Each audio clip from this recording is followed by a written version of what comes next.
Sejujurnya, walau telah lama berlalu, namun mantan kekasih yang sangat dicintai masih membayangi hari-hari Septi. Kehadirannya sangat mengusik ketenangan. Andaikan Septi tidak terkungkung oleh keangkuhan sang ayah, mungkin kisah cinta di antara mereka akan berlabuh di dermaga yang penuh kebahagiaan.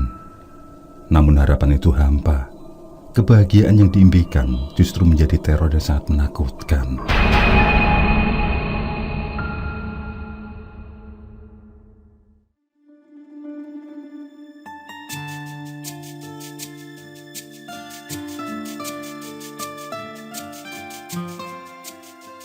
Kisah Septi dengan sang pujaan memang sudah lama berlalu. Meski begitu, bayangannya masih terus menghantui. Waktu itu, Septi masih seorang gadis yang cantik. Di tengah keluarga yang tergolong mampu, dia termasuk sebagai anak emas yang sangat dimanjakan oleh kedua orang tuanya.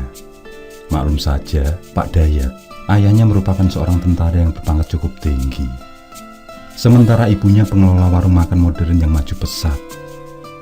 Meskipun ayahnya tidak pernah menduduki jabatan strategis di dinas kemiliteran, namun dengan pangkat yang tinggi, sudah bisa dibayangkan bagaimana beliau mendapat penghasilan dari berbagai sumber. Apalagi sangat dekat dengan para pejabat, baik tingkat pusat maupun daerah. Namun kekayaan dan pangkat pula yang akhirnya merubah beliau menjadi sosok yang angkuh, egois, bahkan kolot.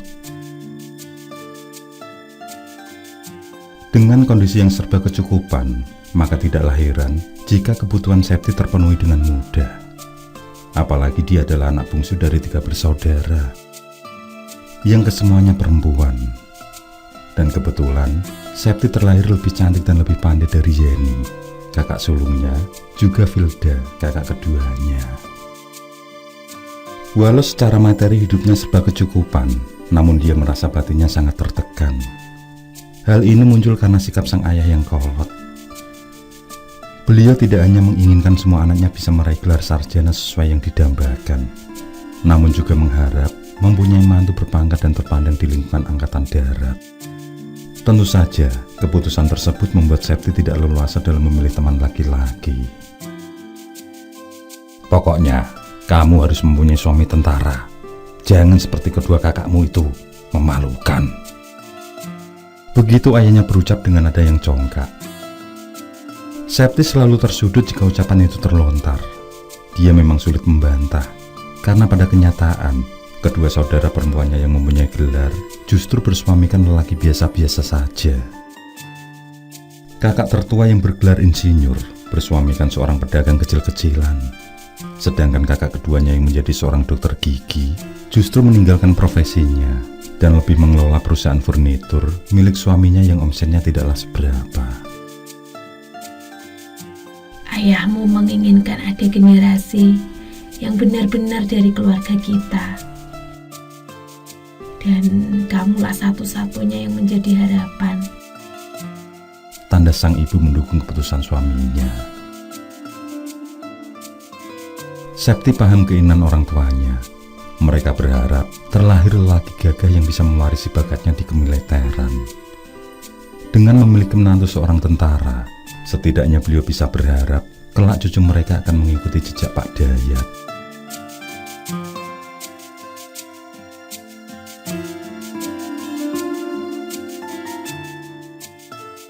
Septi mencoba mengikuti arus hidup untuk mengabulkan keinginan sang ayah. Karena sikap keras itu, maka tidak sekalipun Septi berani membantah. Dia takut melihat kemarahan yang ditunjukkan.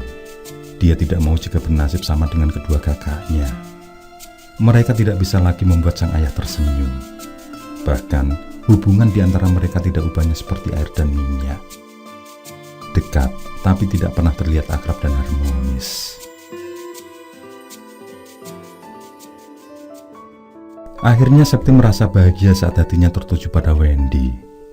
Sewaktu masuk semester awal kuliah, dia berkenalan dengan cowok yang ternyata seorang bintara. Yang dari pertemuan itu, lahirlah benih cinta dan berlanjut pada hubungan asmara. Pada awalnya Septi tidak membocorkan perihal itu pada ayahnya. Dia takut jika sang ayah tidak berkenan dengan pilihannya, yang hanya seorang bintara. Barulah setelah 1,5 tahun hubungan berjalan, Septi mulai terbuka. Bahkan cowoknya itu sering diajak mampir ke rumah. Begitu tahu latar belakang Wendy yang di militer, terlihat jelas Pak Dayat sangat senang. Bahkan tiada henti memuji-muji putri bungsunya itu. Ternyatanya anak bungsu ayah yang bisa mengerti perasaanku. Biarlah calon suamimu itu seorang bintara. Aku nanti akan menyekolahkan lagi agar pangkatnya lebih menanjak.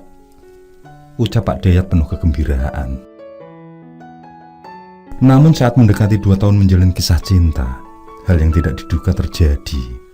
Harapannya juga harapan orang tuanya kandas. Sang bintara yang sudah ditetapkan sebagai calon pendamping saat itu dikirim ke daerah konflik, tepatnya di Aceh.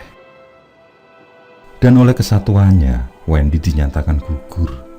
Bahkan jenazahnya tidak ditemukan. Sungguh, peristiwa buruk yang menguras air mata. Septi harus merelakan cintanya pergi untuk selamanya. Dia pun berusaha mengubur setiap kenangan bersama Wendy. Lembaran sejarah hidup Septi seakan berubah kelam. Sejak kehilangan Wendy, dia seperti patah arang. Setidaknya sudah ada 2 pria yang mendekat dan menyatakan perasaannya. Namun Septi masih berkeinginan memenuhi harapan sang ayah. Dia singkirkan rasa cinta yang juga dirasakan. Sudahlah Septi, pasti Tuhan akan memberi yang lebih baik lagi kepadamu. Ucap ibundanya menghibur, seakan ikut terlarut dalam kesedihan putrinya yang selalu murung sejak Wendy meninggal. Sang ibu juga berkisah bahwa selama ini beliau berseberangan paham dengan suaminya tentang jodoh anak-anak. Bu Dayat berharap agar anaknya memilih jodoh sesuai keinginan hati masing-masing. Tidaklah harus seorang tentara seperti kehendak suaminya. Namun pada kenyataan, keyakinan itu ternyata salah. Terbukti dari gagalnya kedua kakak Septi, yang mana keduanya dibela mati-matian oleh sang ibu atas putusan suaminya. Namun pilihan yang atas dasar cinta itu justru tidak membahagiakan. Dan karena kegagalan itulah, maka sang ibu tidak lagi turut campur dalam masalah Septi. Bahkan, beliau mengikuti anjuran suaminya. Dulu, atas dasar apa ibu membela Kak Yeni dan Kak Filda? Tanya Septi. Ibunya menghela nafas panjang, lalu kembali beliau bercerita tentang masa yang telah lalu. Beliau merasa berat dan menderita di saat-saat awal pernikahan. Itu dikarenakan seringnya ditinggal bertugas oleh suaminya. Bahkan saat kelahiran putir pertama, suaminya tidak bisa mendampingi. Kala itu, Pak Dayat melakukan kewajiban di medan tugas. Hal itulah yang membuatnya meyakinkan sang suami agar anak-anak memilih jodoh mereka sendiri. Itulah yang membuatku membela kedua kakakmu. Tapi, seandainya pilihan kakak-kakakmu adalah dari satuan militer, aku juga tetap mendukungnya. Karena jodoh terbaik adalah yang terlahir dari cinta kasih. Tutur ibu. Septi terdiam. Dia merasa seperti makan buah si malakama, dihadapkan pada 2 pilihan yang sama sulitnya. Tapi bagaimanapun, dia harus bisa menentukan pilihan hidupnya sendiri. Karena di dalam pikirannya, dialah yang akan menjalani kehidupan ke depan. Kalau memang garis hidup itu seperti nasib kedua kakaknya, harus bagaimana lagi? Dia mesti melakoninya.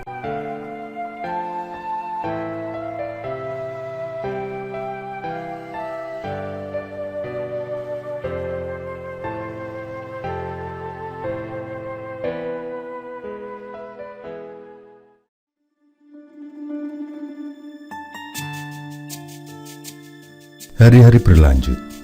Tuhan sepertinya mendengar ketetapan hati Septi. Ketika kuliahnya memasuki semester akhir, dia bertemu dengan Anggoro.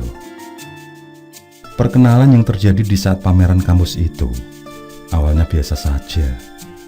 Yang dari beberapa kali perjumpaan, lambat laun menautkan perasaan asmara di antara mereka. Anggoro yang sebentar lagi meraih gelar insinyur teknik sipil dan Septi yang akan meraih gelar sarjana ekonomi akhirnya bersepakat untuk menjalin hubungan khusus. Mereka berharap hubungan itu akan berlanjut ke jenjang pernikahan. Hubungan yang sangat mesra mereka lalui penuh kasih sayang. Meski begitu, mereka selalu bisa menjaga diri. Mungkin karena sudah sama-sama dewasa dalam berpikir dan bersikap, sehingga mampu meredam hawa nafsu yang kerap bergejolak. Walaupun Septi sangat mencintai Anggoro dan sudah bersumpah setia, namun dia masih teramat takut untuk memperkenalkan pada keluarganya, khususnya pada sang ayah. Dia takut jika ayahnya akan kecewa begitu tahu sosok lelaki yang dipilih. Dia pun merahasiakan hubungan itu sambil menunggu waktu yang tepat untuk berbicara. Namun rencana Septi tidak berjalan sesuai harapan. Senja itu, tanpa memberi kabar, Pak Dayat tiba-tiba muncul di tempat kosnya. Kebetulan di saat yang sama, Septi sedang berduaan dengan Anggoro. Siapa lelaki ini? Septi, apakah pacarmu? Bentak sang ayah. Sama seperti Anggoro, seketika itu Septi langsung kelabakan. Dia tidak menyangka ayahnya akan muncul dan langsung menodong dengan pertanyaan yang menyudutkan. Bukan ayah. Jawabnya tergagap. Kamu jangan bohong. Potong Pak Dayat dengan wajah yang berubah merah. Septi tertunduk diam, tidak sanggup menentang tatapan sang ayah yang sangat tajam. Sampai akhirnya sesuatu yang menakutkan pun terjadi. Dengan hawa amarah yang masih berkecamuk, Pak Dayat mulai menginterogasi Anggoro. Hingga pertanyaan demi pertanyaan itu menjurus pada profesi Anggoro, yang mana Pak Dayat mengejeknya karena dia bertubuh ceking. Pastilah bukan seorang tentara. Dengan jujur, Anggoro mengakui kalau dia seorang insinyur teknik sipil. Dia juga mengakui tentang hubungan yang terjalin dengan Septi selama beberapa bulan terakhir. Kalau begitu, kamu tidak pantas untuk Septi. Asal kamu tahu, aku ingin menikahkan putriku dengan seorang tentara, dan kelak akan meraih pangkat seperti aku. Ucap sang ayah yang membuat Septi mulai menitikkan air mata. Suasana tegang sejenak menyelimuti. Septi terdiam dengan jantung berdegup sangat kuat.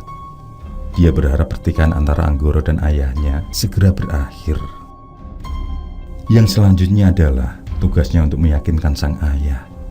Namun hal di luar dugaan pun terjadi. Tapi saya dan Septi saling mencintai, Om.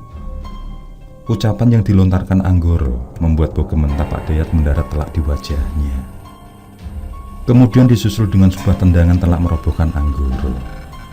Karuan saja, tubuh Anggoro yang ceking itu terhuyung dan jatuh terbentur tembok. Darah segar pun muncrat dari mulut dan hidung. Seketika itu Septi langsung menubruk ayahnya, yang kemudian bersimpuh seraya menghibah, menghentikan agar sang ayah menghentikan tindak kekerasannya. Aku yang salah, ayah. Kumohon, jangan menyakiti Mas Anggoro. Di sisi lain, Anggoro yang terkejut dan merasa kesakitan rupanya mulai terpancing emosi. Bukannya takut, dia justru memberikan respon seolah melawan, yang tentu membuat emosi Pak Dayat memuncak. Apa? Kamu merasa tidak puas? Laporkan saja aku ke polisi.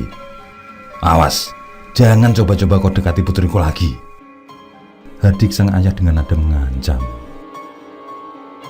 Septi yang masih diliputi kecemasan mencoba menenangkan Anggoro agar mengalah. Dan itulah yang dilakukan Anggoro.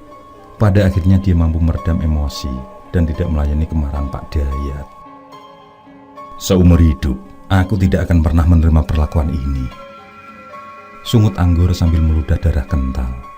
Setelah itu dia pun pergi dengan tubuh terhuyung menahan sakit.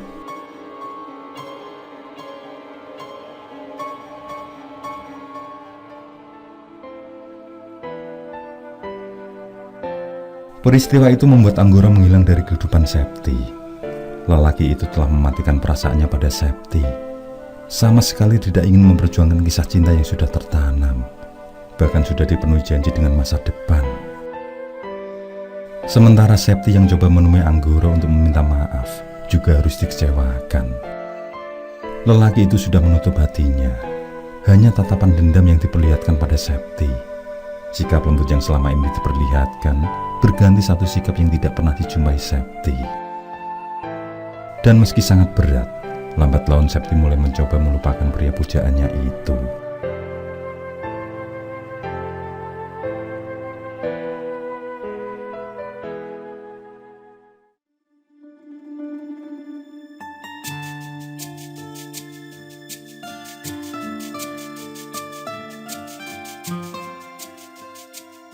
Selepas maghrib Septi pulang. Dia akan membahas rencana wisudanya yang dilaksanakan 3 minggu mendatang bersama ayah ibunya. Sekalian saja untuk menenangkan batinnya yang kalut selama beberapa minggu ini.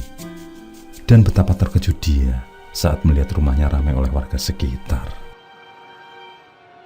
Mbak Septi yang sabar ya Mbak. Seorang perempuan langsung menggandeng saat melihat kehadiran Septi. Di tengah kebingungan, terdengar tangisan kuat dari sang ibu dari dalam rumah. Saat Septi masuk ke dalam, seketika seluruh tubuhnya terasa lemas. Air matanya berderai, disusul teriakan keras memanggil ayahnya. Tampak Pak Dayat sudah terbujur kaku tidak bernyawa.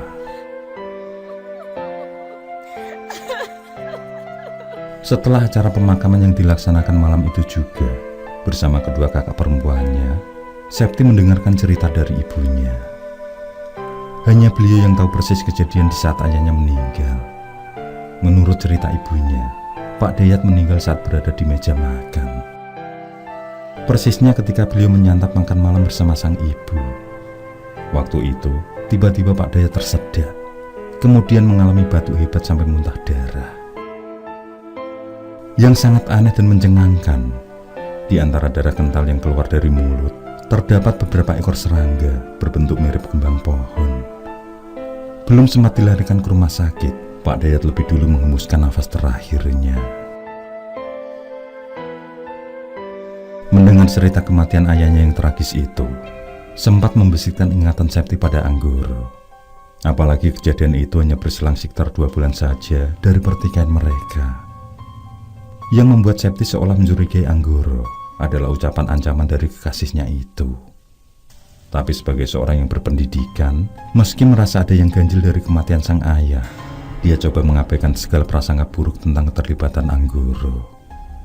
Septi coba meyakinkan dirinya bahwa semua itu sudah menjadi takdir yang maha kuasa. Baginya, hidup dan mati hanya atas kuasa Tuhan Sang Pencipta.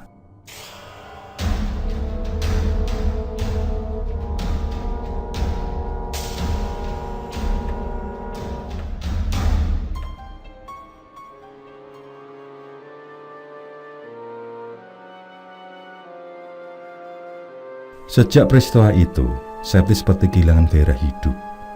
Cinta di dalam hatinya seperti terkubur mati. Meskipun beberapa teman kuliah menaruh hati padanya, namun dia acuh tidak peduli. Banyak juga lelaki mapan dan punya gelar yang mengharap cintanya. Tapi hatinya seakan beku. Dia merasa ingin menjalani hidup dengan mencurahkan cinta dan kasih hanya pada Sang Pencipta saja. Di tengah kehambaan hidup, Septi terus mengikuti laju waktu dengan berpikiran positif. Setelah menyandang gelar sebagai sarjana ekonomi, dia pun pulang dan mendapatkan pekerjaan di sebuah perusahaan bonafit. Karena kesibukan dalam bekerja, dia pun mampu melupakan segala permasalahan yang dihadapi. Hingga suatu ketika, di saat Septi dan kakak sulungnya berkunjung ke rumah salah satu kenalan, diajaklah mampir ke rumah seorang kiai. Beliau adalah guru mengaji suami kakaknya semenjak mondok dulu, yang setelah menikah bahkan mempunyai anak. Meski jarang bertemu, namun masih terjalin silaturahmi.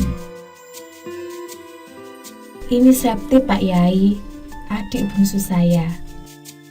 Yeni memperkenalkan adiknya. Dengan ramah, Pak Kiai yang bernama Kiai Husain itu menyambut kedatangan mereka. Perbincangan ringan bergulir antara Kiai Husain dan kakak Septi. Maaf Pak Kiai, Mas Haris belum ada waktu untuk silaturahmi. Saya sendiri kebetulan lewat, sehingga singgah kemari. Ucap kakak Septi sungkan. Septi berpikir, mungkin itulah kebahagiaan batin yang didapat kakaknya. Meski terlihat tidak memiliki harta berlebih, tapi batinnya selalu diisi dengan pencerahan ilmu agama, sehingga ketenteraman selalu mendekati keluarga kakak sulungnya itu. Di saat berpamitan pulang, secara khusus kakak Septi diajak ngobrol sejenak oleh Kiai Husen. Perbincangan empat mata itu tampak cukup serius. Beberapa kali arah pandangan Pak Kiai menjurus pada Septi, sementara Septi hanya diam penuh tanda tanya. Meski begitu, dia tidak berpikir macam-macam. Barangkali saja ada amanat khusus yang disampaikan oleh Kiai Husen pada Kak Yeni. Dan mereka pun kembali pulang seusai perbincangan tersebut. Sepanjang perjalanan, tampak sikap aneh yang ditunjukkan oleh sang kakak. Terlihat gusar, cemas, dan tidak fokus pada obrolan. Kak, apa yang kakak pikirkan? Kok aneh begini? Tanya Septi yang mulai penasaran. Nanti kakak ceritakan setiba di rumah saja. Jawab Kak Yeni yang membuat Septi makin penasaran. Perjalanan berlanjut dengan saling diam. Septi harus bersabar dengan tanda tanya di hatinya. Setiba di rumah, Septi langsung menodong kakaknya untuk segera memberitahu perihal apa yang membuat si kakak cemas. Pak Yai, melihat ada sesuatu tidak wajar pada dirimu, Septi. Ucap Kak Yeni agak gemetar. Menurutnya, ada aura negatif menyelimuti. Jika tidak segera dilakukan tindakan, maka akan berdampak pada orang-orang terdekat, terutama adalah orang tua dan keluarga sekandung. Mendengar hal tersebut, tentu membuat Septi menjadi takut. Pikiran macam-macam melintas di benaknya. Hal yang sama juga dirasakan oleh Yeni. Sekilas pikirannya melayang pada kematian sang ayah. Terus, apa yang harus kulakukan, Kak? Tanya Septi penuh kekhawatiran. Yeni menjelaskan kalau Kiai Husen yang hanya memiliki kemampuan sedikit saja di bidang klinik menyuruh agar menemui Kiai Latif, seorang kiai yang mempunyai ilmu kebatinan tingkat tinggi, juga merupakan sahabat beliau. Secepatnya kita harus ke sana. Ucap Yeni penuh rasa was-was. Demi ketenangan hati, besok Septi izin tidak bekerja. Diputuskanlah kalau esok hari mereka segera menemui Kiai Latif.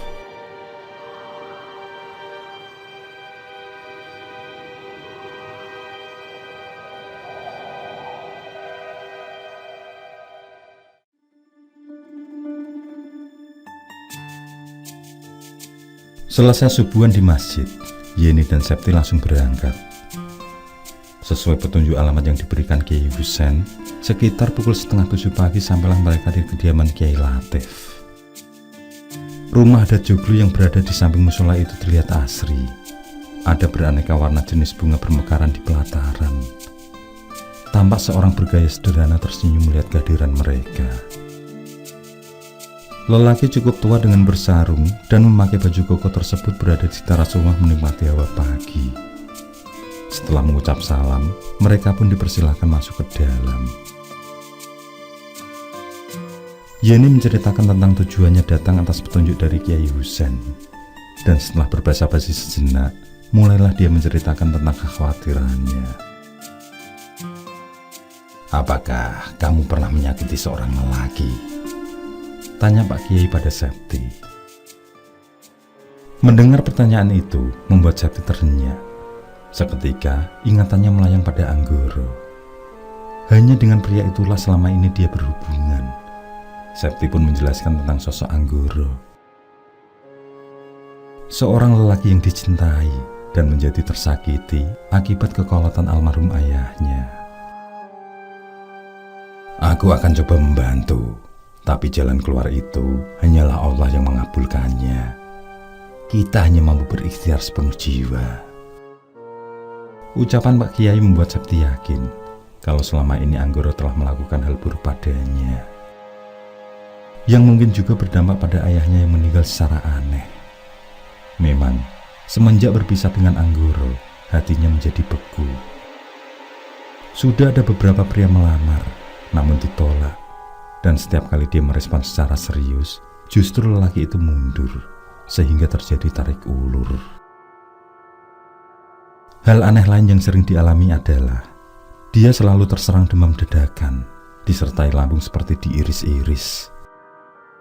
Yang di saat dalam kondisi tersebut, Septi selalu bermimpi sesuatu hal yang misterius.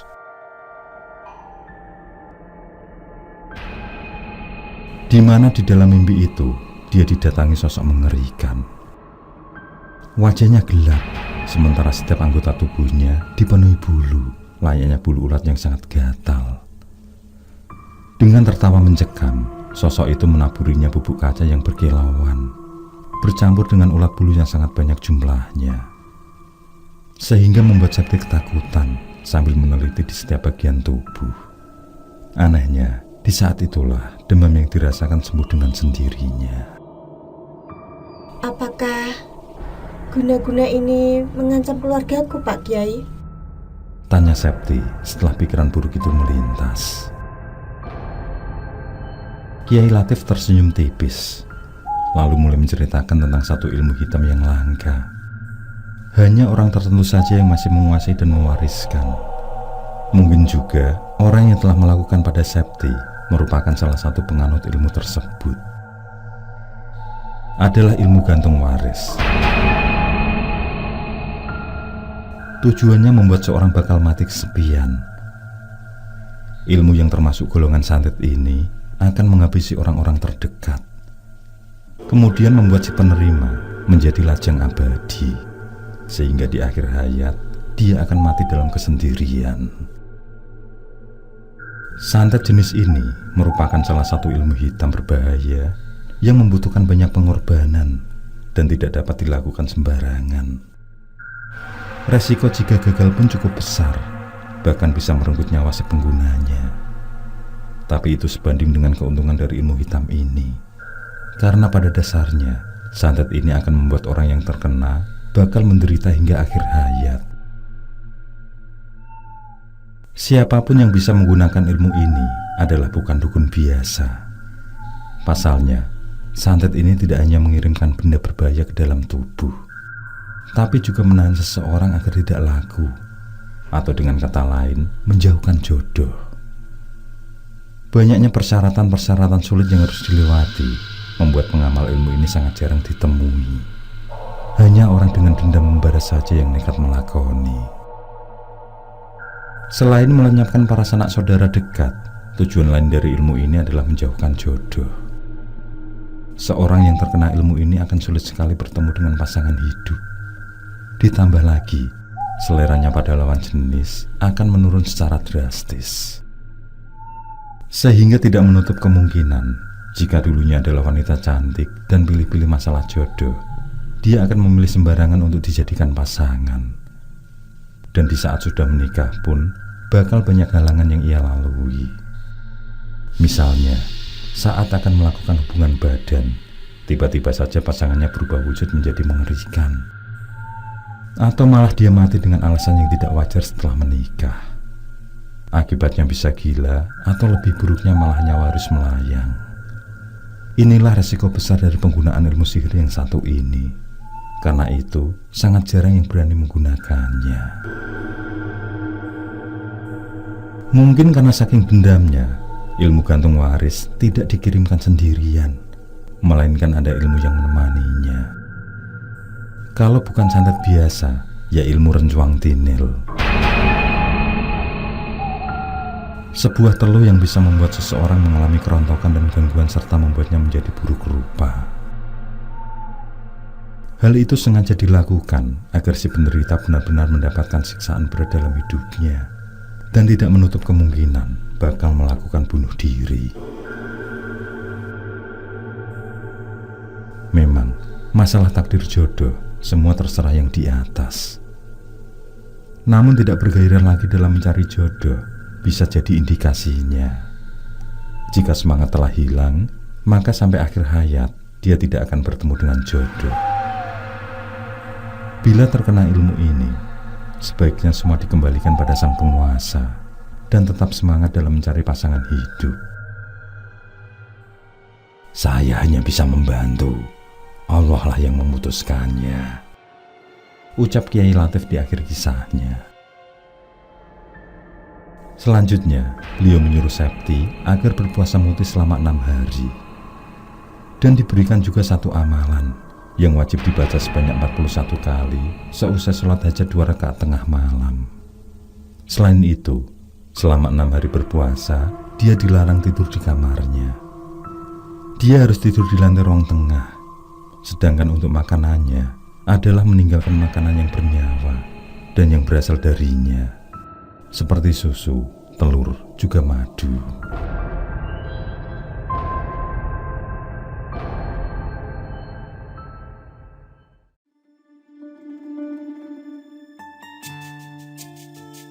Setelah melakoni puasa muti sesuai petunjuk Kiai Latif, malam ini Septi dan Yeni berencana kembali menemui Pak Kiai. Namun niat itu dibatalkan karena Septi merasa perutnya sangat mual. Dan di saat itu pula dia muntah darah kental. Disusul kemudian dengan seekor kelabang sebesar jari telunjuk yang telah mati. Yeni dan ibunya menjerit histeris melihat keanehan tersebut. Septi, kamu baik-baik saja kan? Ibunya bertanya dengan gemetar. Di saat yang bersamaan terdengarlah salam dari depan. Segera saja sang ibu beranjak membukakan pintu. Yang ternyata tamu tersebut adalah Kiai Latif bersama seorang muridnya. Silahkan masuk Pak Kiai. Ucap ibunda Septi yang menduga bahwa sosok tersebut adalah Kiai yang diceritakan putrinya.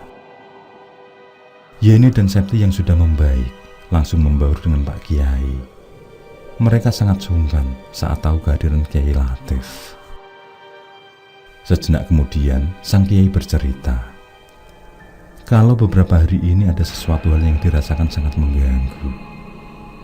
Beliau selalu diteror sosok tak kasat mata setiap menjelang tengah malam. Sosok tersebut datang menyerang lewat mimpi, lalu menjelma di alam nyata. Dan selama itu pula, Pak Kiai belum mampu menaklukkan sosok tersebut. Bagi beliau, sosok gaib tersebut sangatlah sakti. Berulang kali beliau mencoba membinasakan, namun selalu saja lolos. Karena kekhawatiran itulah, sehingga Pak Kiai bertamu ke rumah Septi. Mari Pak Kiai, saya tunjukkan. Ucap Septi saat Pak Kiai Latif menanyakan keberadaan kamarnya. Septi bangkit dan beranjak diikuti sang Kiai. Sementara Yeni bersama ibundanya hanya terdiam di tempat. Masuklah Kiai Latif bersama muridnya ke dalam kamar. Di sana beliau menyuruh sang murid membaca satu doa sebagai pengiring. Di tengah-tengah doa-doa yang berkumandang, terdengar beberapa ledakan kecil di setiap sudut rumah. Disusul kemudian dengan munculnya bayangan melayang-layang di dalam kamar. Hingga semua kembali tenang ketika Kiai Latif menghentakkan kaki ke lantai. Seketika, suasana sunyi. Doa yang berdengung juga ikut dihentikan. Beberapa saat kemudian, Kiai Latif membongkar kasur tempat tidur Septi, yang di bawahnya ditemukan sebuah bungkusan kain hitam. Begitu bungkusan dibuka, Septi yang menyaksikan langsung kejadian tersebut dengan jelas melihat beberapa barang yang sangatlah ganjal. Di bungkusan itu berisi koin kuno, pecahan batu putih, dan sedikit tanah. Yang menurut Kiai Latif, tanah itu adalah tanah pekuburan. Selain barang tersebut, ada pula beberapa kutu yang terbungkus kapas. Keanehan tidak berlangsung sampai situ. Ketika murid Pak Kiai naik ke plafon kamar, di sana ditemukan gulungan raja. Yang mana tulisan raja tersebut berasal dari tetesan darah. Sungguh, sesuatu hal yang serba tidak masuk akal. Septi merasa heran dengan semua itu. Sama sekali dia tidak menyangka sedemikian parah dendam Anggoro padanya. Semoga kebaikan kembali untuk kamu, insya Allah. Ucap Kiai Latif sambil membungkus kembali semua tumbal kiriman itu menjadi satu.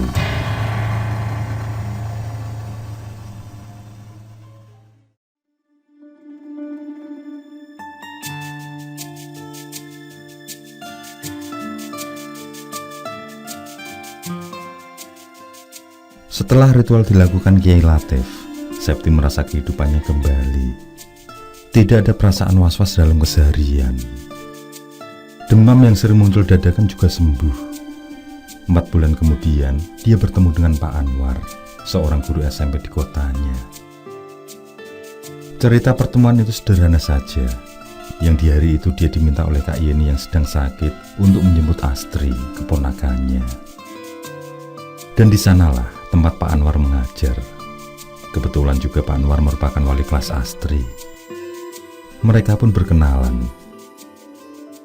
Dan tidak disangka, dari perkenalan itu, hubungan mereka terjalin semakin akrab. Sehingga 3 bulan kemudian, Pak Anwar melamar Septi di hadapan ibundanya. Meski taraf ekonomi Pak Anwar jauh di bawahnya, namun Septi tidak memperdulikan hal itu. Yang terpenting adalah rasa cinta yang selama ini mati telah menyala kembali. Prosesi pernikahan Pak Anwar dan Septi berjalan mulus, dan sepertinya semua akan baik dan lancar. Namun di malam pertama itu semua berubah. Mendadak rasa cinta Septi padam kembali. Bahkan dia merasa jijik saat diajak berhubungan intim, sehingga Pak Anwar pun tidak terlayani. Dan kejadian itu terus berlangsung sampai malam-malam selanjutnya. Septi selalu menolak berhubungan suami istri dengan berbagai alasan. Pernah Septi memaksakan diri untuk melayani sang suami. Namun sebelum itu dimulai, dia merasa ada getaran kuat merasuk. Dia pun menendang sang suami hingga terluka karena terhantam dinding. Kejadian itu selalu datang setiap kali dia mencoba berhubungan, sehingga dia pun memilih menolak ajakan Pak Anwar. Pengobatan pun dilakukan. Selain mencoba ke psikolog, Septi mengajak Kak Yeni mendatangi Kiai Latif. Yang tanpa sepengetahuan mereka, Kiai Latif sudah meninggal dunia. Menurut cerita sang istri, Kiai yang berusia di ambang senja itu meninggal sebulan yang lalu secara dadaan, tepatnya di saat makan malam. Tiba-tiba saja beliau tersedak lalu muntah darah. Ya Allah. Batin Septi, ingatannya mengulas pada Pak Dayat, ayahnya. Kejadian itu sama persis dengan apa yang menimpa sang ayah. Hanya saja, ayahnya mengeluarkan serangga setelah muntah darah. Mendengar penuturan itu, membuat Septi gemetaran. Perasaannya kembali kalut. Tidak ada lagi orang yang menjadi tujuan sebagai pencerahan. Kita ke rumah Pak Kiai Husain saja untuk meminta saran. Ajakan Yeni itu menjadi satu-satunya jalan keluar.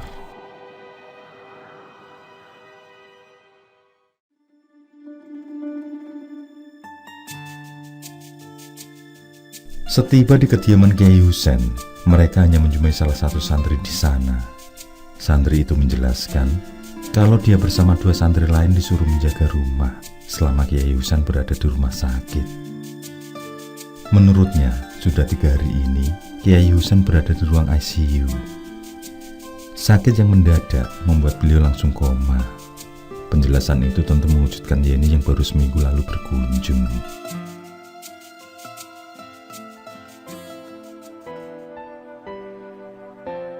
Segala cara sudah ditempuh Septi, baik ustadz maupun orang pintar sudah dia temui.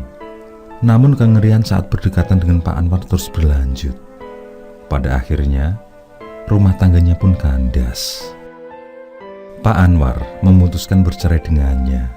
Septi hanya bisa melepas dengan air mata.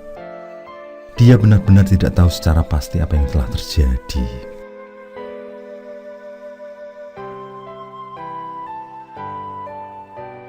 Di pernikahannya yang kedua juga mengalami hal yang sama. Septi tidak bisa melayani sang suami, yang pada akhirnya berujung pada perceraian. Abah tidak bisa menyalahkanmu. Kekuatan gaib yang telah mengganggu sangatlah kuat. Masih untung kamu dan anggota keluargamu masih bisa selamat. Abah Marwan memberi pendapatnya. Orang pintar yang didatangi Septi itu menjelaskan kalau dari pandangannya, ada seorang kiai yang telah memberi perisai atas mara bahaya yang membutuhkan keluarga Septi. Dan memang itulah hal pertama yang dilakukan sebelum berlanjut memberi tameng pada masalah jodoh. sosok kiai tersebut terlebih dulu diserang secara gaib, yang pada akhirnya meninggal dunia. Septi berpikir kalau sosok yang dimaksud adalah Kiai Latif. Apa yang harus aku lakukan, Abah? Tanya Septi penuh harap. Dengan jujur, Abah Marwan menjawab kalau dirinya tidak mampu menangkal aura negatif dalam diri Septi. Menurutnya, hanya orang-orang tertentu saja yang bisa. Abah Marwan hanya menyuruh agar Septi memperbanyak wirid dan sholat sunnah malam.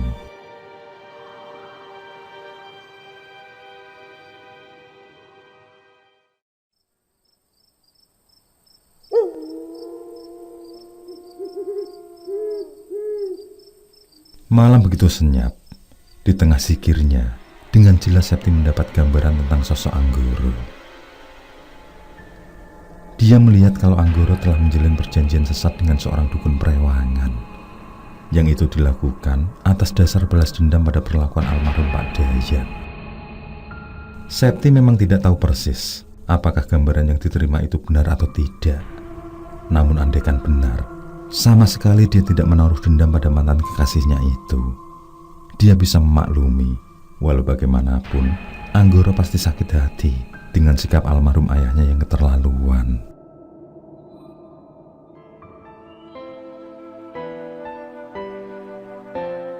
Waktu terus beranjak, Septi menjalani kehidupannya seperti seorang frigid. Sama sekali dia tidak tertarik pada pria yang menggodanya, maupun yang bertujuan serius padanya. Sampai saat ini, dia belum bisa menemukan jalan keluar dari masalah itu. Baik dari ahli medis, orang pintar, dukun, maupun tokoh keagamaan belum bisa memberi solusi. Dia sendiri merasa sudah berkeliling daerah menemui orang-orang mumpuni. Setiap kali ada yang menyarankan, dia pasti mendatangi. Namun Tuhan belum mengabulkan ikhtiarnya. Kasihan sekali Anggoro. Rumah tangganya sering dilanda gonjang-ganjing. Dia diperbudak oleh keluarga istrinya yang kaya raya. Ucap Dina, teman semasa kuliah Septi. Mereka bertemu di sebuah acara yang diselenggarakan kantor di ibu kota. Lebih terkejut lagi saat Dina menjelaskan tentang Anggoro yang belum juga dikaruniai anak. Hal ini sesuai dengan ucapan almarhum Kiai Husen, yang mana seorang yang melakukan ilmu gantung waris akan mengorbankan anak keturunannya demi balas dendam. Dari itulah, guna-guna jenis ini sangat sulit ditaklukkan.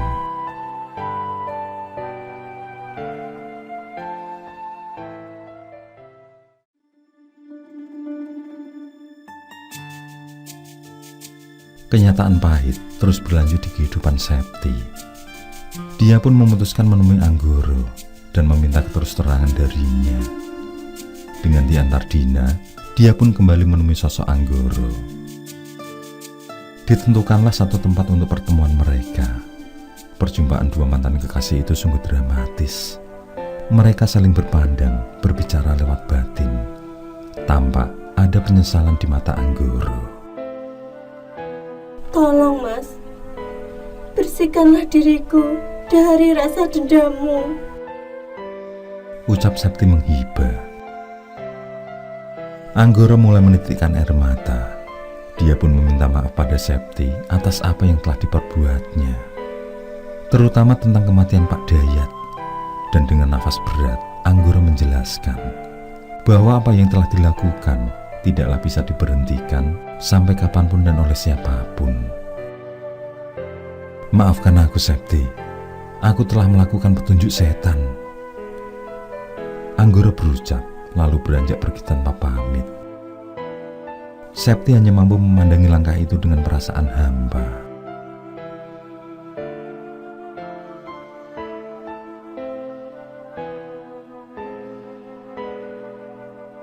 Dua hari kemudian, terdengar berita kalau Anggoro melakukan bunuh diri di sebuah gua di tengah hutan. Lelaki itu mengiris urat nadi tangannya, yang saat ditemukan, sebagian tubuhnya telah hancur dicapik binatang buas.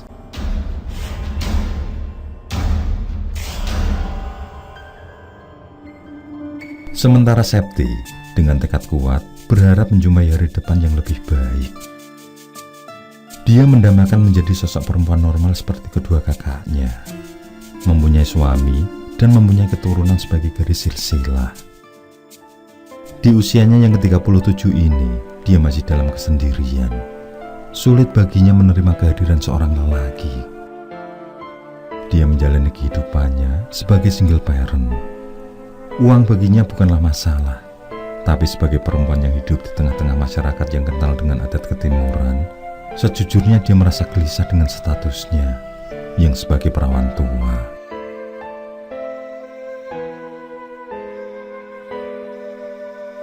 Terlebih saat dia teringat akan ibundanya yang semakin usur, yang mendambakan bisa melihatnya bersanding di pelaminan sebelum pulang ke rahmatullah. Betapa menyakitkan kenyataan yang dilalui Septi. Untung saja dia masih punya iman, sehingga masih tegar dalam menghadapi semuanya. Dan Septi mencoba selalu yakin bahwa setiap masalah pasti ada jalan keluarnya. Mungkin saja Tuhan belum menunjukkan waktu yang tepat. Atau mungkin saja pengaruh guna-guna dari Anggoro masih akan terus berlanjut.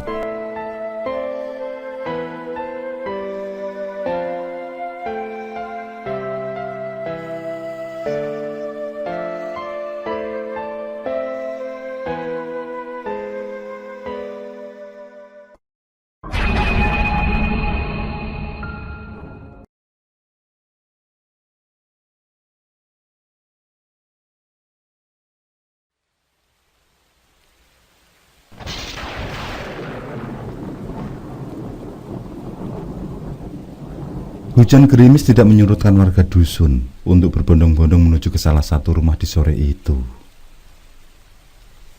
Bukan untuk menyaksikan sebuah acara hiburan, tetapi untuk menanti kedatangan seorang yang telah menjadi jenazah.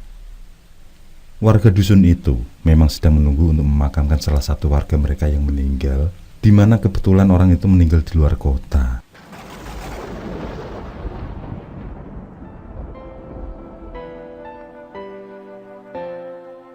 Keluarga jenazah tampak sangat berduka. Mata mereka yang sembab menjadi bukti betapa mereka sedang dilanda duka yang mendalam. Adalah Fitriani, nama jenazah yang ditunggu itu. Gadis berusia 20 tahun yang bekerja di Bekasi. Bukan meninggal karena sakit atau bunuh diri, bukan pula karena kasus pembunuhan. Fitriani meninggal karena sebuah kecelakaan kerja. Kabar yang diterima menyebutkan kalau tubuh Fitriani terseret dalam mesin pemintal benang. Terang saja, tubuh gadis muda itu pun nyaris hancur karena terpilin mesin yang bergerak dengan kecepatan tinggi.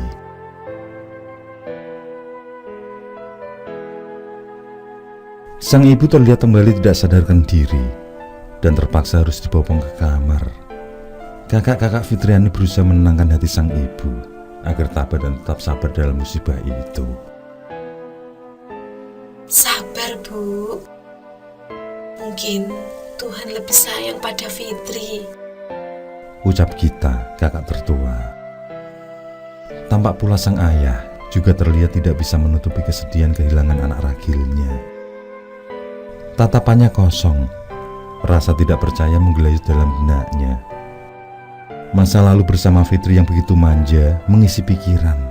Lelaki itu coba tetap tegar dan merelakan. Mengapa secepat ini anakku? Gumamnya lirih dengan mata berkaca-kaca.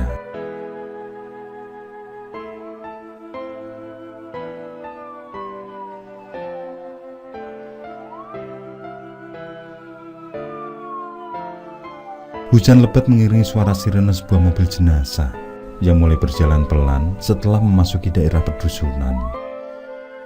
Suara itu terdengar sangat nyaring dan menyayat, yang kemudian mobil itu pun parkir tepat di depan rumah duka. Beberapa orang akan segera turun dari mobil jenazah itu. Sanak keluarga segera membantu mereka untuk mengeluarkan peti jenazah dari dalam mobil. Terdengar riuh tangisan menyambut pengangkatan peti jenazah.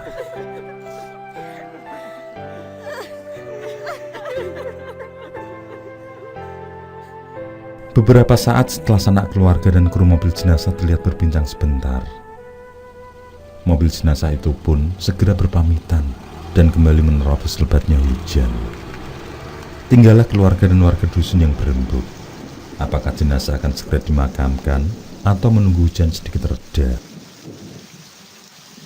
Beruntungnya, rembuk warga itu tidak berkepanjangan, karena beberapa saat kemudian hujan benar-benar berhenti. Yang di sana diambil keputusan dari pihak orang tua Fitri, jika jenazah akan langsung dimakamkan, tanpa diadakan satu upacara seperti biasanya. Warga dusun yang dipimpin oleh Mbah Kaum pun segera berangkat ke masjid untuk mensolatkan jenazah. Warga dusun terlihat kusuk, dan beberapa saat kemudian sholat jenazah itu pun usai. Kali ini, warga langsung menuju ke pemakaman. Di sana Pak Hidayat selaku ayah dari jenazah kembali berembuk dengan Mbah Kaum. Kali ini, mereka sedikit bersimpangan dalam hal peti jenazah. Apakah peti jenazah itu akan ikut dimakamkan ataukah tidak? Menurut Mbah Kaum, karena almarhumah adalah seorang muslim dan kondisi lubang makam yang relatif kering, meskipun baru saja diguyur hujan deras, maka sebaiknya peti jenazah tidak diikutkan. Sebenarnya ada rasa kekhawatiran dari Pak Hidayat. Beliau takut jika warga melihat kondisi mayat anaknya, yang kemudian akan menjadi perbincangan. Namun setelah terjadi sedikit perdebatan ringan, akhirnya pihak keluarga menyepakati bahwa peti jenazah tidak usah diikutkan ke liang lahat. Hal itu pun membuat mereka harus ekstra hati-hati saat menurunkan jenazah. Bukan karena apa-apa, tapi menurut sopir ambulan yang membawa jenazah, kondisi tubuh almarhum sudah nyaris tidak berbentuk lagi. Takutnya kalau ada anggota tubuh yang sampai tercecer dan sebagainya. Mas Kolil, Mas Sabar, dan Pak Kiyat sudah turun ke liang lahat untuk bersiap menerima tubuh jenazah. Sementara itu, keluarga yang lain bersiap untuk mengangkat jenazah dari dalam peti. Ada rasa tegang terlihat pada raut wajah mereka. Peti jenazah sudah dibuka. Namun sanak keluarga yang melihat jenazah di dalamnya seketika memalingkan muka. Termasuk Pak Sutresno, tetangga sebelah rumah yang awalnya terlihat sangat meyakinkan. Bahkan Pak Hidayat pun seperti miris melihat kondisi jenazah anaknya. Jenazah yang sudah dikafani itu tidak lagi berbentuk seperti tubuh seseorang, namun lebih searah seonggok daging yang digiling. Kain kafan yang membalut tubuh jenazah pun terlihat merah karena darah masih sedikit mengalir. Yang paling membuat miris adalah kepala jenazah itu nyaris tidak lagi berbentuk selayaknya kepala. Separuh kepala jenazah telah hancur dengan isinya berhamburan keluar. Benar-benar pemandangan yang mengerikan. Belum lagi anggota tubuh yang lain. Tidak terbayang bagaimana sakitnya almarhumah di saat itu. Di saat nyawa meninggalkan badan. Sungguh satu kecelakaan kerja yang tragis.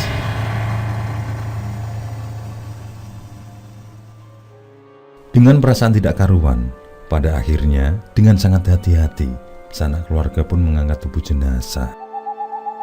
Begitupun orang-orang yang sudah bersiap di dalam liang. Mereka menerima tubuh itu dengan tidak kalah hati-hati.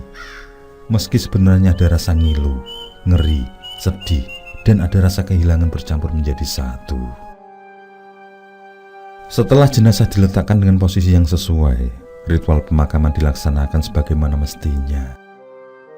Tali pocong dilepas, diberi satu gelu atau bental mayat, kemudian diazani. Setelah ditutup dengan belabak atau papan kayu, tanah pun sedikit demi sedikit kembali dimasukkan ke liang lahat. Beberapa saat setelahnya, terlihatlah gundukan makam, menandakan bahwa pemakaman telah usai. Bunga pun ditabur.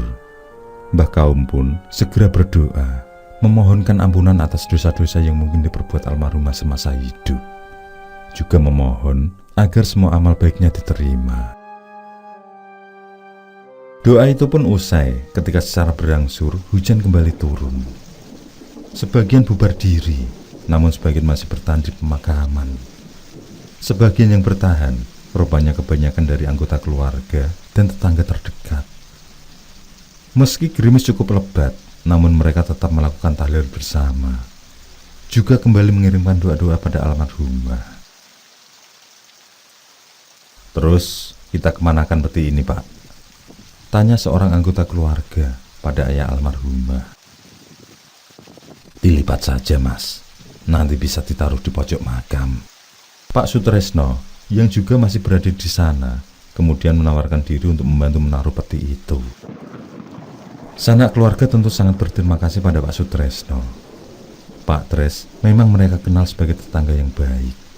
Termasuk dalam pergaulan sesama warga, beliau dikenal sosok yang peduli pada masyarakat sekitar. Dengan dibantu salah seorang keluarga bernama Mas Wuri, Pak Tres pun meletakkan peti itu ke pojok makam, tepatnya di bawah pohon kamboja yang cukup berumur. Peti jenazah itu sebenarnya sudah tepat berada di sana. Namun Pak Tres merasa bahwa peti itu sebaiknya dilipat kayunya agar tidak nampak menyeramkan. Disinilah awal dimulai pengalaman mistis itu, terutama bagi Pak Tres. Beliau yang kurang paham cara melipat kayu peti jenazah rupanya tidak mau berpikir panjang. Kayu itu memang dipaku, namun sebenarnya ketika paku pada kayu dari ujung kepala dan kaki dilepas, maka samping kanan kiri akan dengan mudah dilipat. Hal yang sebenarnya tidak rumit itu tidak begitu diindahkan Pak Tres. Menurutnya, yang penting peti itu tidak terlihat lagi seperti sebentuk peti, sehingga tidak membuat para peziarah berpikir macam-macam. Gerimis makin lebat. Anggota keluarga yang lain sudah keluar pemakaman menunggu sambil menyaksikan Pak Tres dan Mas Wuri selesai. Dengan menggunakan sebuah batu besar, peti kayu itu pun dipukuli oleh Pak Tres sampai pecah dan pakunya terlepas. Memang benar, peti itu kemudian tidak lagi berbentuk seperti semula. Apalagi ketika dengan sengaja Pak Tres menginjak-injak peti itu sehingga kayunya menjadi patah di sana sini. Sebenarnya Mas Wuri sudah memperingatkan agar peti itu diletakkan saja, toh nanti juga akan lapuk dengan sendirinya. Mengingat kayu yang digunakan juga hanya kayu putihan. Pak Tres mengabaikan saran itu dan tetap pada pendiriannya. Kalau diginikan, nanti akan cepat lapuk. Peti jenazah itu pun mereka tinggalkan dalam keadaan berserakan.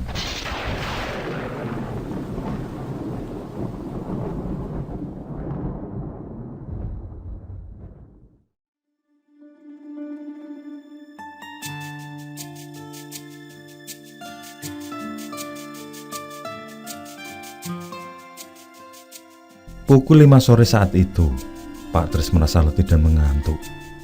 Tidak seperti biasanya. Setelah mengikuti proses pemakaman, kali ini rasa letih itu benar-benar mendera. Pak Tres pun memejamkan mata sekedar beristirahat sejenak. Dia bersandar pada sebuah kursi panjang di ruang tamu rumahnya. Rasa lelah rupanya membuat Pak Tres tidur. Mungkin baru 4 atau 5 menitan beliau tertidur. Hingga entah itu karena efek kelelahan atau sekedar mimpi, Pak Tres mendengar suara tangis perempuan dengan nada yang sangat sedih. Mula-mula karena terbawa rasa ngantuknya yang benar-benar kuat, beliau tidak menghiraukan suara tangis itu. Beliau hanya menganggap sebagai sebuah ilusi pikiran karena terbawa kesedihan. Pak Tres sangat mengenal almarhumah Fitrianis dari almarhumah masih bayi. Sehingga begitu tahu Fitri meninggal dalam usia sangat muda, beliau ikut merasakan sedih yang mendalam. Ada rasa kehilangan meski bukan sanak saudaranya. Pak Tres kembali ke alam tidur tanpa menghiraukan suara tangis pilu tersebut. Namun rasa acuh itu justru membuat suara tangis semakin mengiang di gendang telinganya. Bahkan dalam mata yang terpejam, Pak Tres seperti melihat sosok Fitriani datang dengan bentuk yang sangat mengerikan. Tubuh itu nyaris tidak lagi bisa dikatakan sebagai tubuh, namun lebih tepat disebut sebagai daging cacah atau daging giling.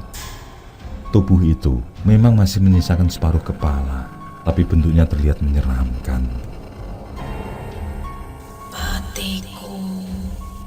Patiku aja mbok sia-sia. Patiku aja mbok sia-sia. Patiku. Suara itu seperti keluar dari sisa-sisa bibir yang masih menempel di kepala Fitriani. Pak Tres pun seketika itu terbangun. Dengan nafas tersengal, beliau seperti terhenyak oleh mimpinya itu. Ya, jenazah Fitriani mengatakan agar Pak Tres jangan menyia-nyiakan peti jenazahnya. Pak Tres mengatur nafas, lalu gumamnya, "Ah, cuma mimpi. Mungkin aku kelelahan." Namun beliau merasakan mimpi barusan benar-benar seperti tampak sangat nyata.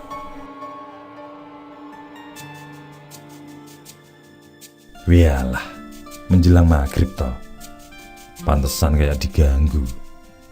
Kembali dia bergumam saat mendengar ayat suci mulai berkumandang dari masjid, menandakan azan maghrib segera menjelang. Sejenak kemudian beliau melawan rasa kantuknya, lalu bangkit masuk ke dalam, melupakan apa yang baru saja merasuk di mimpinya. Dengan segera, Pak Tris menyelesaikan sholat maghribnya ketika mendengar suara seperti benda diseret-seret dari ruang tengah. Jelas bukan anaknya, karena kedua anaknya sedang kuliah di luar kota. Mungkin istrinya, karena suara benda itu seperti benda yang sangat berat, sehingga harus diseret untuk membawanya. Pak Tris pun berdoa dengan sedikit terburu karena penasaran dengan suara yang terdengar. Setiba di mana sumber suara berasal, di ruang tengah itu ternyata melihat siapa-siapa.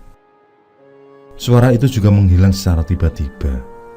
Berulang kali beliau melihat sekeliling ruangan, namun tidak nampak ada yang mencurigakan. Kini yang terdengar hanyalah istrinya yang sedang di kamar mandi. Tiba-tiba, Pak Tris merasakan tengkuknya merinding. Suara apa toh itu? Kok jadi merinding begini? Weslah, nanti akan kutanyakan pada istriku.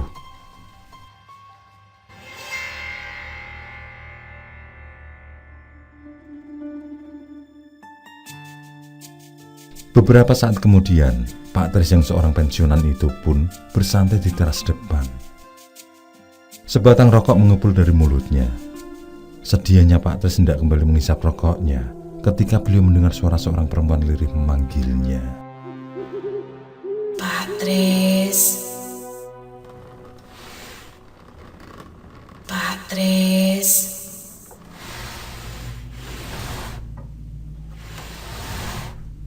Suara itu hanya berkelebat sebentar, namun sangat jelas bahwa ia mengenal suara itu. Suara Fitriani. Bulu tengkuk Pak Tris kembali berdiri. Antara sadar dan tidak, tapi suara itu benar-benar jelas masuk ke lubang telinganya. Sejenak beliau berpikir kalau mungkin salah dengar. Mungkin saja istrinya juga selesai dari kamar mandi, lalu memanggilnya. Pak Tris kemudian berjingkat kembali masuk ke dalam, memastikan apakah yang memanggil barusan adalah istrinya. Ada apa toh Pak nih? Tanya sang istri melihat raut ketegangan di wajah suaminya. Segera Pak Tris menanyakan apakah istrinya itu memanggilnya. Sang istri hanya menggeleng mendengar pertanyaan itu. Kembali lagi Pak Tris berpikir, hingga apa yang baru dia dengar hanyalah halusinasi saja.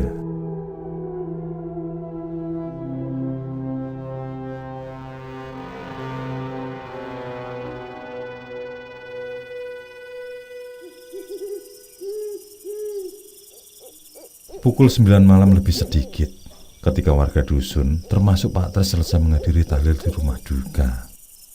Pak Tris yang masih merasa lelah dan sangat mengantuk itu pun tidak berlama-lama di sana. Beliau minta izin untuk pulang dan tidak mengikuti obrolan para warga seperti di acara tahlilan warga lain. "Tumben tidak melayan dulu Pak Tris," ucap Mas Muri. Pak Tris hanya tersenyum sambil menjawab kalau sudah mengantuk. Beliau pun berpamitan pada Pak Hidayat, lalu segera melangkah pulang. Begitu sampai rumah, mendadak tubuhnya kedinginan. Dia merasa menggigil. Maka Pak Tris yang merasa tubuhnya agak demam pun segera mengambil selimut dan beristirahat. Disusul Bu Tris di sebelahnya. Bu Tris yang juga sibuk membantu di keluarga tetangganya itu tidak membutuhkan waktu lama untuk segera terlelap. Berbeda dengan Pak Tris, pikiran buruk justru mulai menghantuinya. Pikiran itu tiba-tiba menjurus pada peti jenazah Fitriani, yang mana dengan kasar dia telah menghancurkannya. Namun terbawa rasa lelah, kali ini Pak Tris menepis jauh-jauh pikiran buruknya. Beliau pun terlalap menyusul istrinya.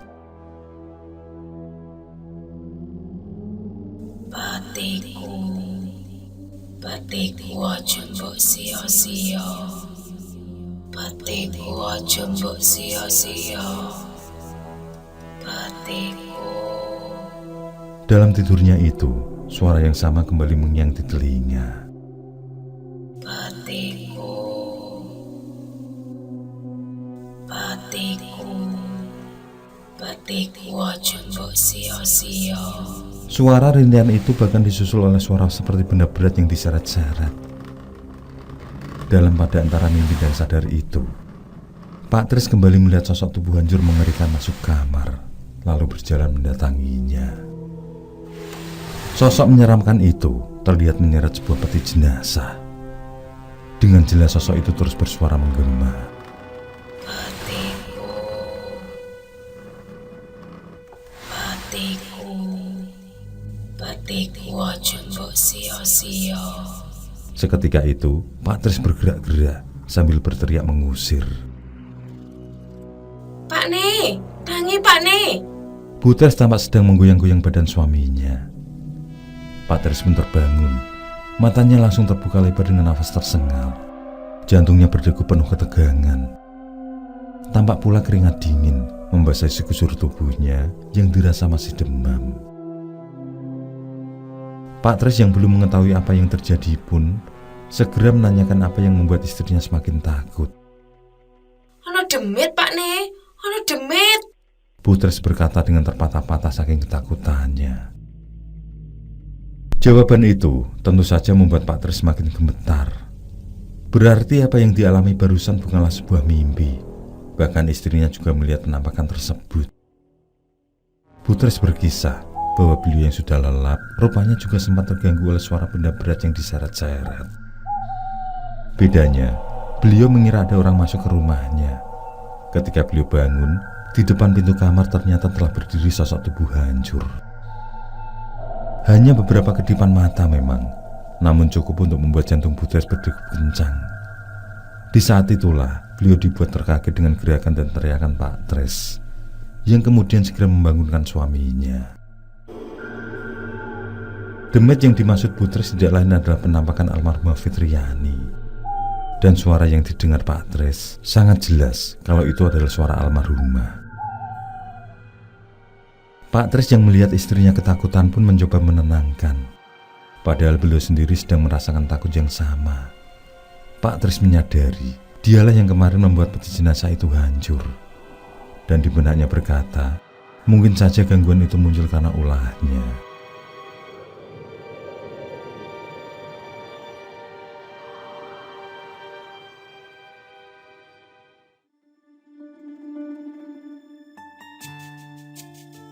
Di keesokan hari demam yang dirasakan Pak Tris belum reda, bahkan bertambah dengan kepalanya yang sangat pusing. Sedangkan tengkuknya terasa nyeri seperti habis memikul beban berat. Melihat kondisi tersebut, Bu Tris pun mengajak suaminya untuk berobat.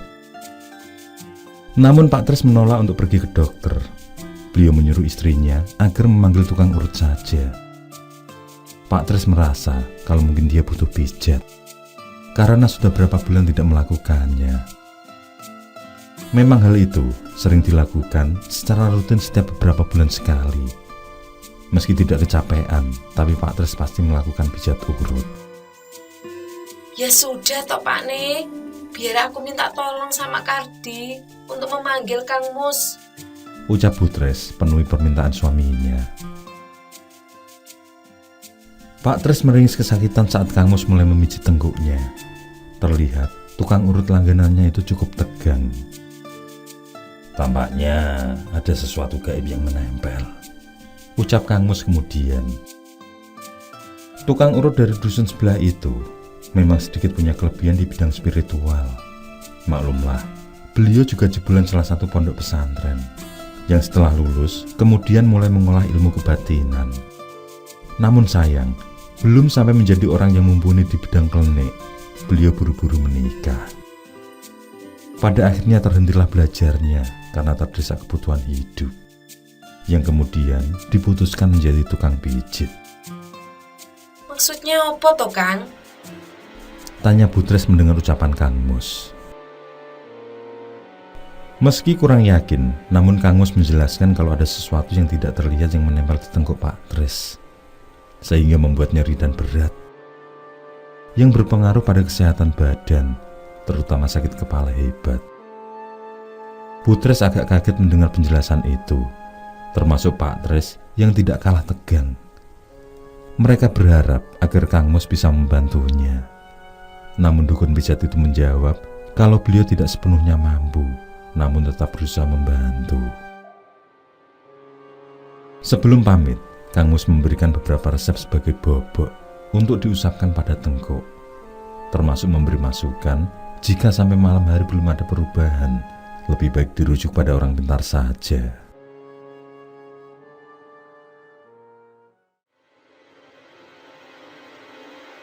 Rasa sakit yang dirasakan Pak Tres semakin menjalar. Rasa nyeri menyebar di sekujur tubuh yang membuatnya harus dibawa ke dokter. Namun obat-obatan yang diminum tidak membawa pengaruh yang berarti. Justru di malam hari seusai sholat Isya, beliau merasa tubuhnya menggigil hebat. Ke rumah sakit saja yo Pak Ne. Butres yang resah coba memberi saran. Namun tidak ada jawaban yang keluar. Pada saat itulah muncul angin sepoi yang disertai bau kapur barus yang menyengat. Pak Tres ingat betul, bau tersebut sama persis dengan bau dari peti jenazah almarhumah Fitri. Bau yang menyeruak itu disusul dengan suara gemertak benda dari luar rumah. Dalam ketegangan itu, mereka berdua kembali dikejutkan oleh suara tangisan. Tak ayal mendengar tangis itu, Butres semakin terlihat pucat pasi. Tubuhnya gemetaran. Berkali-kali beliau menanyakan pada suaminya. Iki piye Pak Ne? Iki piye? Belum juga Pak Tres menjawab pertanyaan itu, secara tiba-tiba terdengar suara benda yang dibanting dengan keras. Pasangan suami istri itu pun terlonjak saking kagetnya.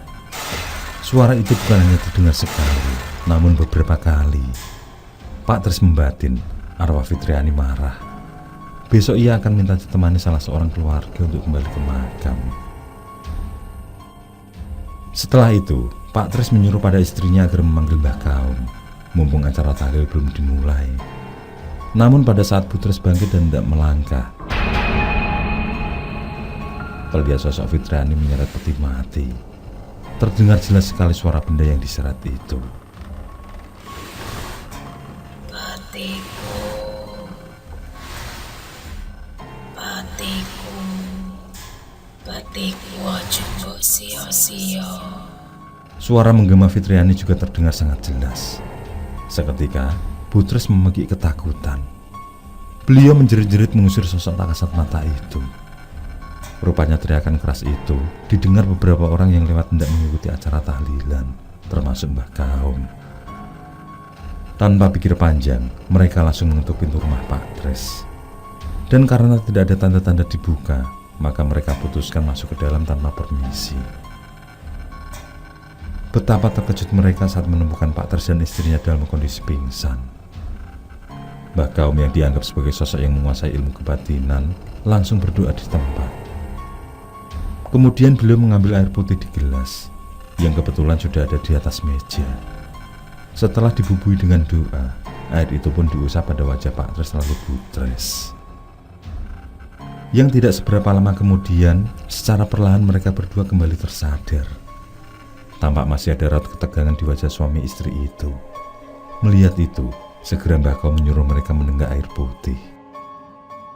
"Apa yang telah terjadi pada kalian?" tanya Mbah Kaum. Butres yang cukup tenang mulai menceritakan tentang suaminya yang sakit, termasuk kejadian teror peti mati, yang mana diiringi dengan kemunculan sosok arwah Fitriani. Setelah Butres selesai dengan kisahnya, giliran Pak Tres yang berkisah. Dengan penuh penyesalan, beliau menceritakan tentang apa yang dilakukan setelah pemakaman kemarin, yakni tentang peti jenazah yang telah dihancurkannya. Bahkan rosokan peti itu dibiarkan berserakan di sudut lahan pemakaman. Menurut Pak Tres, semenjak itu pikirannya selalu tidak tenang. Dia merasa dikejar sosok yang tidak kasat mata. Mendengar cerita tersebut, karuan saja Butres semakin takut.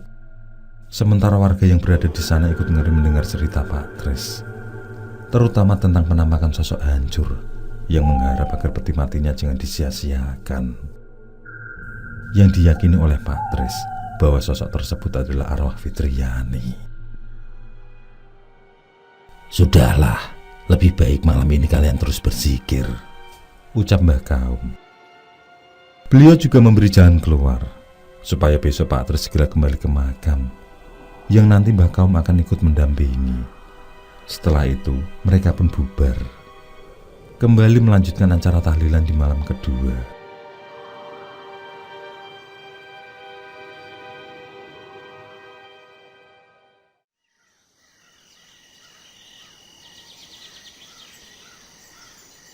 Ditemani Pak Hidayat, ayah almarhumah, pukul 6 pagi itu Pak Tris sudah berada di makam, yang ternyata Mbah Kaum lebih dulu sudah berada di sana. Mungkin beliau sengaja datang terlebih dulu untuk melakukan satu ritual. Pak Tris dan Pak Hidayat langsung menuju pojok pemakaman di mana Mbah Kaum berada, yang di sana pula kemarin beliau menganjurkan peti jenazah itu. Peti jenazah yang sudah hancur berantakan itu pun Pak Tris tata kembali dengan rapi. Bahkan ketika ada kayu yang kotor, beliau dengan cepat membersihkannya. Setelah itu bersama-sama mereka kembali menuju ke makam Fitriani. Kedua orang itu kembali berdoa dengan khusyuk, berharap kejadian yang membuat takut itu berhenti. Pak Hidayat pun menepuk-nepuk pundak tetangganya itu. Beliau mengatakan kalau Pak Tris tidak usah khawatir. Insya Allah, Fitriani sudah tidak akan mengganggu lagi. Karena ada darah dan mungkin anggota tubuh lain menempel di peti tersebut, alangkah lebih baik kalau kita ikut menguburnya, ujar Mbah Kaum seusai dengan doanya. Pada akhirnya, Pak Tris menyuruh 2 penggali kubur untuk memendam peti tersebut. Dan atas izin dari Pak Hidayat, peti tersebut pun dikubur dengan jenazah Fitriani. Pak Tris pun merasa lega, peti jenazah sudah beliau rapikan. Beliau juga sudah meminta maaf baik kepada almarhumah maupun pada Pak Hidayat. Mereka berdua pun meninggalkan pemakaman dengan perasaan tenang. Pak Tris, ingat, kelak jika makam Fitriani amblas, maka Pak Tris harus memperbaikinya, pesan Mbah Kaum sesampai di dusun. Pak Tris berjanji jika beliau masih berumur panjang dan menemui kejadian tersebut, maka dia akan memperbaikinya. Karena sudah dapat dipastikan kalau makam tersebut suatu saat pasti akan amblas, tentunya seiring dengan rapuhnya peti jenazah.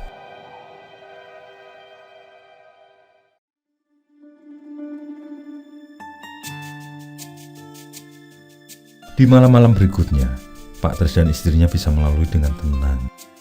Tidak ada lagi suara tangisan, benda-benda jatuh, benda-benda diseret. Juga suara yang meminta agar jangan menyanyiakan peti juga tidak terdengar lagi. Pak Tris dan istrinya juga tidak pernah lagi melihat kemunculan sosok menakutkan itu. Gangguan yang awalnya tidak mereka duga benar-benar telah pergi. Mulane to Pak nih, meskipun peti jenazah itu sudah tidak terpakai, tapi bagaimanapun juga kita jangan menyia-nyiakan. Peti itu yang melindungi tubuh almarhumah waktu dibawa ke sini toh Pak. Jadi kalau peti itu disia-siakan, mungkin dia tidak terima. Bu Tris tampak memberi kuliah singkat pada suaminya di pagi itu. Iya Bune, yang penting arwah atau korin atau demit atau apalah itu tidak mengganggu kita lagi. Begitulah, kejadian itu benar-benar membuat Pak Tris kapok. Bahkan perbuatan sekecil apapun yang awalnya dianggap remeh, ternyata bisa menjadi sesuatu hal yang berakibat besar. Dan begitulah sebaliknya. Mungkin hanya dengan menyingkirkan sebuah paku di jalan, namun Allah ridho pada perbuatan kita tersebut. Wallahu a'lam.